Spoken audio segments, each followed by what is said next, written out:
Right, hey guys, what's up? Now, one of the things that you'll see with a wind like this, uh, this wind is going to be pretty ideal here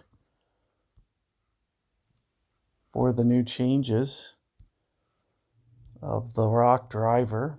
So typically what I do is almost about 3 backspin, try to put this guide kind of through the hole, similar to this. And I'm thinking at least one per. I'm thinking at least 8-ish rings. You might see that I use kind of offset. So that might be 8.5 rings there. Perfect ball. And just trying to fire that at the hole. So that's going to be your method.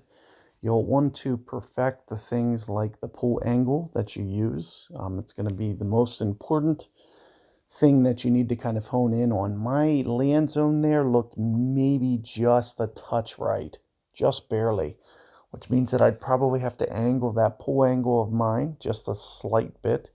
But that max plus 10 looked pretty good distance-wise. It's just going to kind of come down to how much you rotate that screen. So if I would have rotated it just a tiny bit more to make it just a little bit straighter, it wouldn't have landed to the right. Because I did kind of tilt it and keep it long just a little bit to make sure that I didn't lose any distance on the pull into a headwind. Now, with the changes to the rock driver is going to be much more usable than the quarterback because it now has a 13-yard advantage. 13 yards, I believe, over rock,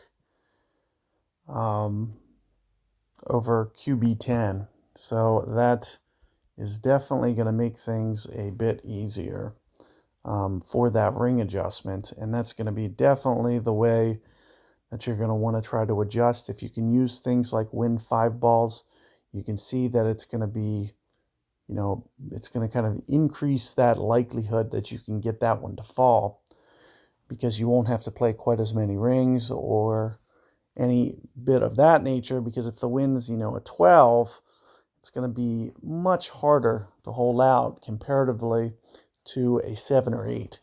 So having things like Win 5 balls are going to be ideal.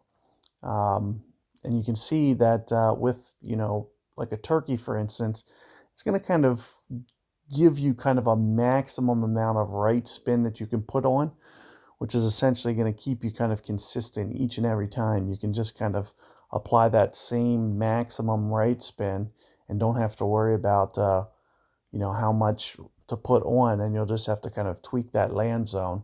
It'll be a very accurate way for you to always put the same side spin on each and every time by just using the max. So good luck with that hole, and I will see you guys on 3.